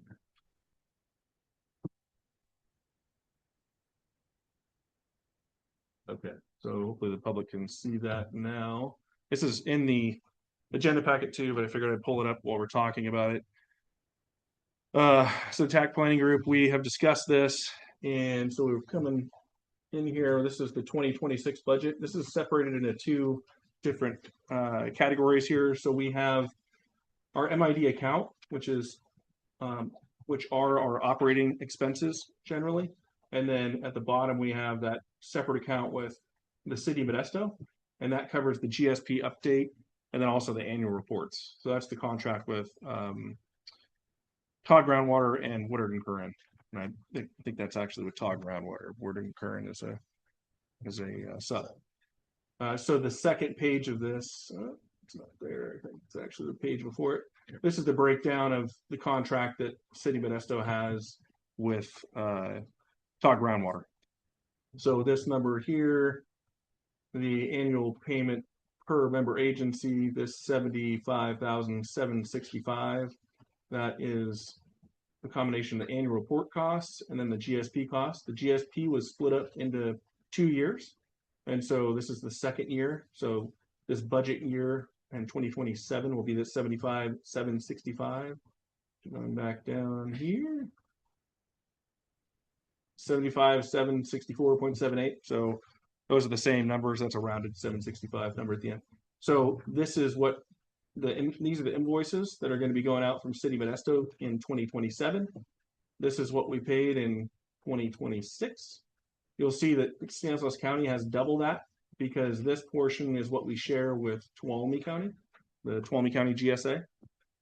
So this is one invoice that all the GSAs can expect. That's coming from the City of Modesto. So going to the top with MID. Last year, we had $200,000 that we wanted to keep on hand, essentially as a reserve. We're proposing to keep that. We have not dipped into that, so we're carrying that over from last year. Moving down to the second line, administration.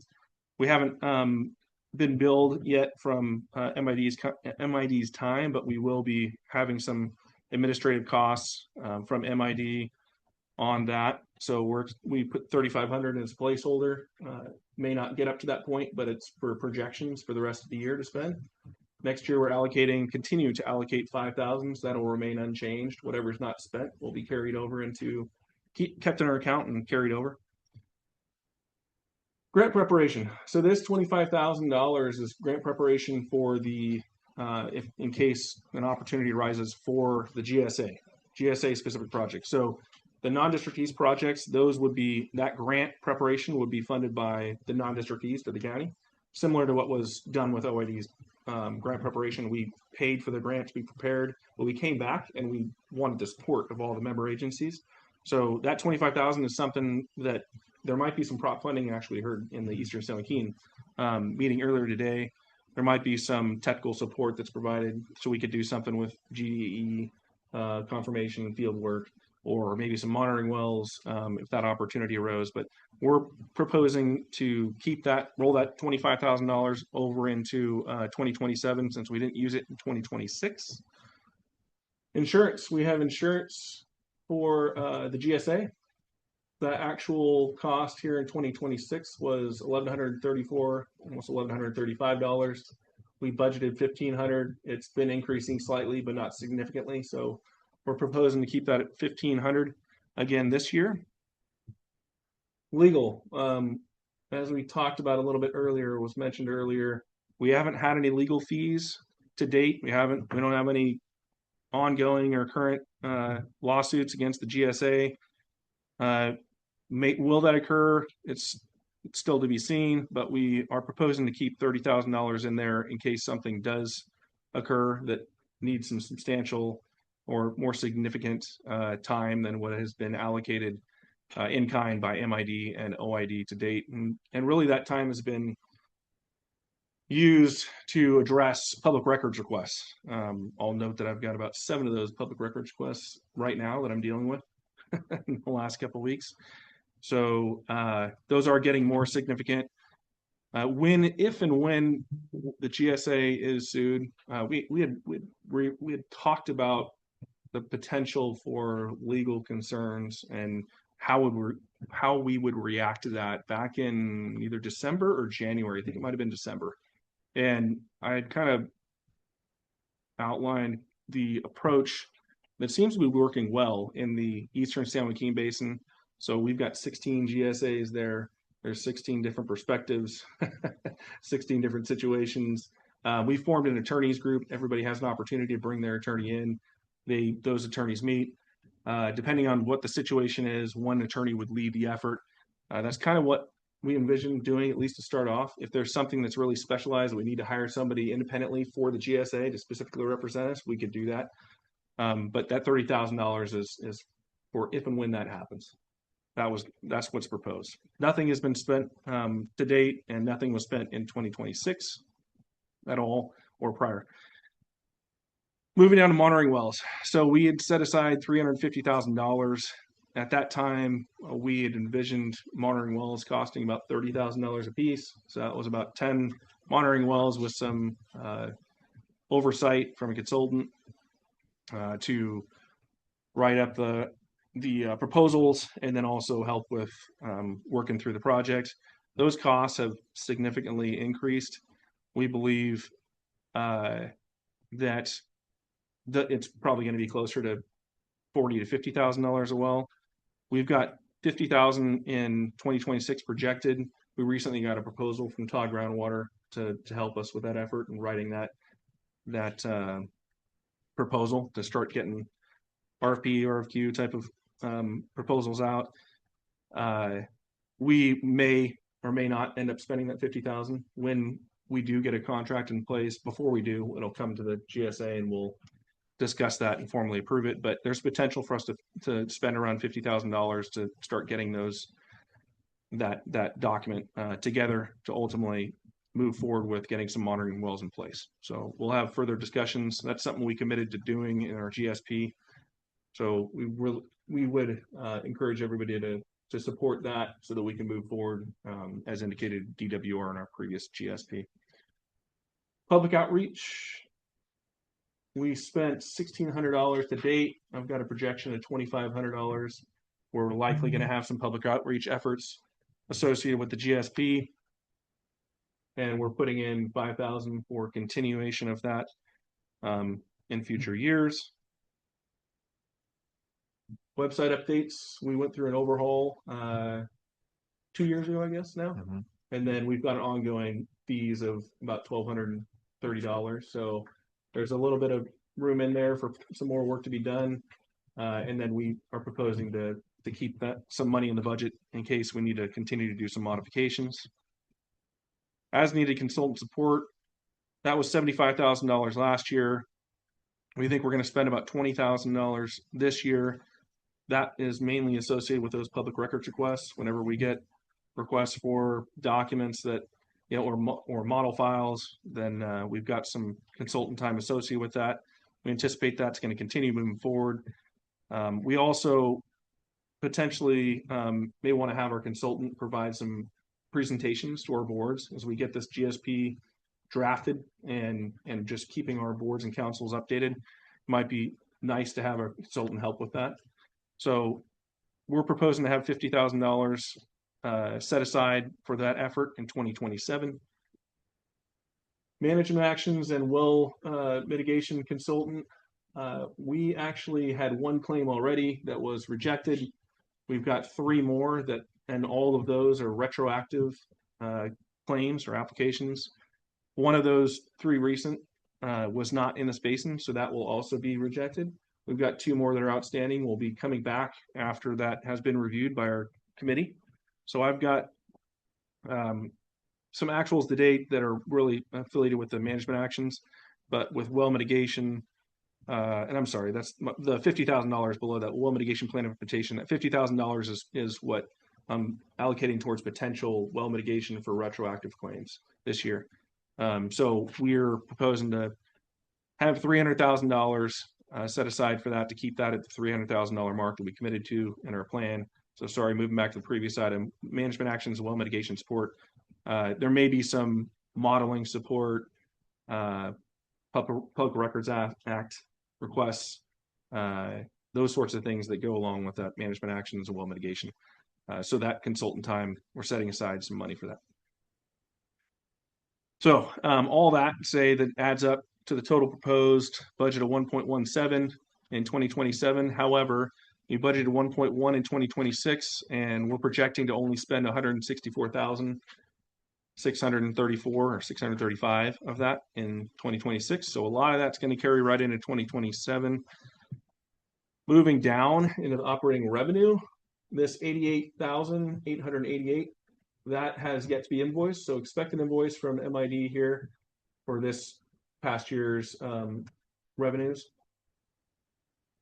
But in 2027, because we had all that carryover, we're only proposing to bill $39,315 this year, if all of the draft items up here are accepted. So anyway, that's where we're at. So if we move forward with this as proposed, it would be the 75 plus the 39 for each agency. Stanislaus County would cover, initially pay the double the 75, but be reimbursed by Tuolumne County GSA for that $75,000 share for the GSP and annual report costs. All right, that was a lot. Hopefully you followed along there. With that, I'll open it up to the member agencies for any questions. This is just a draft. It's just for discussion today. It will be brought back next month for potential adoption. So I think the only question I have, Eric, is based on the legal. I know, remember that discussion we had back in December. So I mean, that makes sense. I think, and if in the event we have to bring on our own legal, which I think we do intend on doing so, just kind of makes sense at this point, maybe just not now. And if we need more funds, we would be able to pull from that cash on hand or any carryover that we might have, right? Correct. The intent. Yeah, that's correct. That's what that 200,000 is for, and unexpected expenses. Yep. Anything else? Any questions, Tim? Comments? I just wondering what the with the current MOU would say in regards to being able to hire independent legal counsel. I know, the other examples that were cited, they're all JPAs. We're not put together by MOU, so I'm just curious, I guess, what the constraints are, if there are any. Might be worth, looking into it, and if it's something that's doable, at least it's something that's good for us to know. Yeah. And when we decide to pursue that route. Yeah, I think it'd fall under the consultant support contract approach. So the same thing we do with Todd Groundwater, Woodard and Kern. There would be a proposal would be brought back to the board. It would be ultimately be approved, and then we'd make sure we had the funds allocated. If it was over that 30,000 for the contract, then we'd get approval to amend the budget to dip into that $200,000 reserve. If it was above that, we'd have to amend the budget and actually do an assessment. But hopefully we won't have to get there. Yeah. One other thing I'll point out is that this $75,000 next year, that will drop to 25, just over 25. So because we'll just have the annual report. Yeah.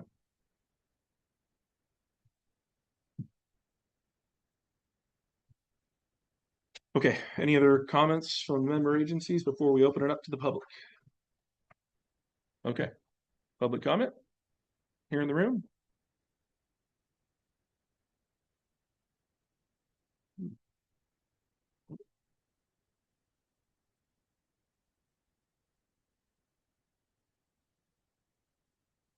I think you need to budget more for attorney fees.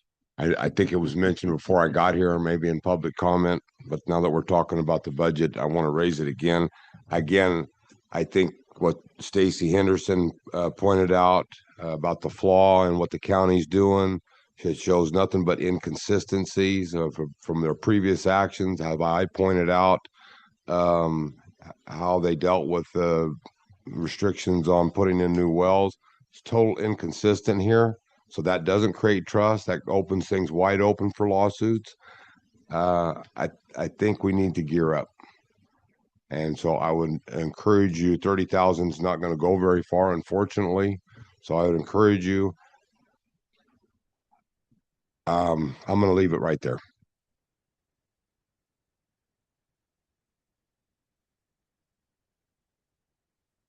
Anyone else?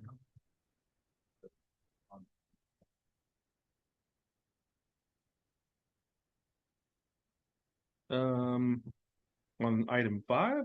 Yeah, to clear up what. Okay. Okay. Well, why don't you just come forward now?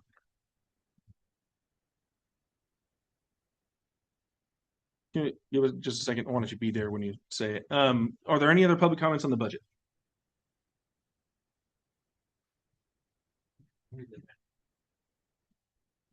Okay. We'll close public comment on item number 6. I'll let Rob revisit item number 5 real quick. Rob Koslevy, Environmental Resources Director. I apologize for the late addition here. I just wanted to clarify something that's been said, that the county has approved the GWUMP and without any additional comments. I'm going to refer to the minutes of that Board of Supervisors meeting. And the board added 2 different items, recommendations before approve. Directed staff to hire a third-party consultant to review the 2 different existing studies and develop recommendations for the board based on that review. And then the appointment of Buck Condon and Terry Withrow, part of our working group. Now, the other thing that was mentioned is about the 2018 report. And it's been said here today that did we do a third-party review? I'm not aware of a second review or a second report coming out that is in contrast. So no, we didn't do a third-party review. There would be no need. Thank you.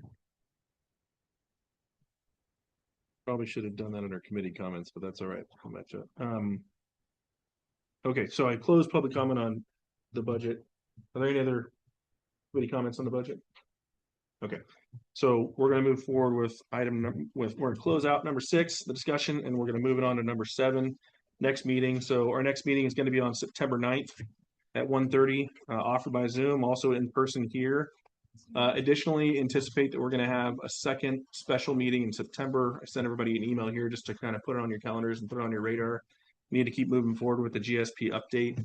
That meeting is anticipated to be on the 23rd, so 2 weeks from the normally scheduled meeting on the 9th.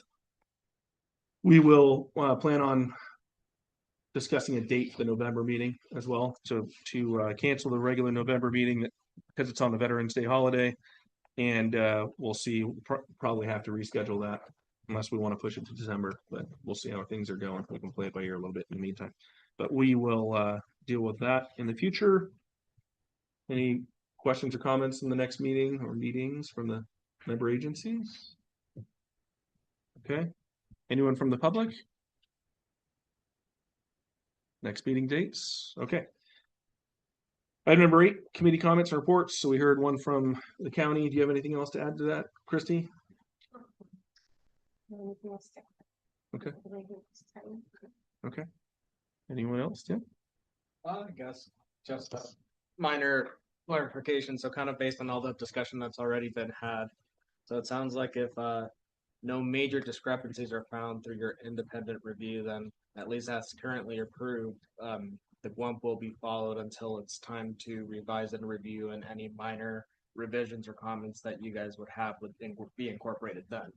But otherwise, because the plan's already approved and county also participated in the ad hoc committee that helped develop the plan and then also led the efforts in conjunction with the two irrigation districts and the consultant to do the workshop and so forth, which ultimately led to the confidence in approving the plan initially, that we will hold to that until it's time to revise it, assuming there are no major discrepancies. Right. The plan can't be revised without coming back to the GSP or the GSA rather. Yeah. Our job is to build an action plan as required by the law. Right. Anyone else? Okay. Okay, thank you very much for the participation and join us for the meeting. We'll hope to see you on the 9th of September. Thank you very much.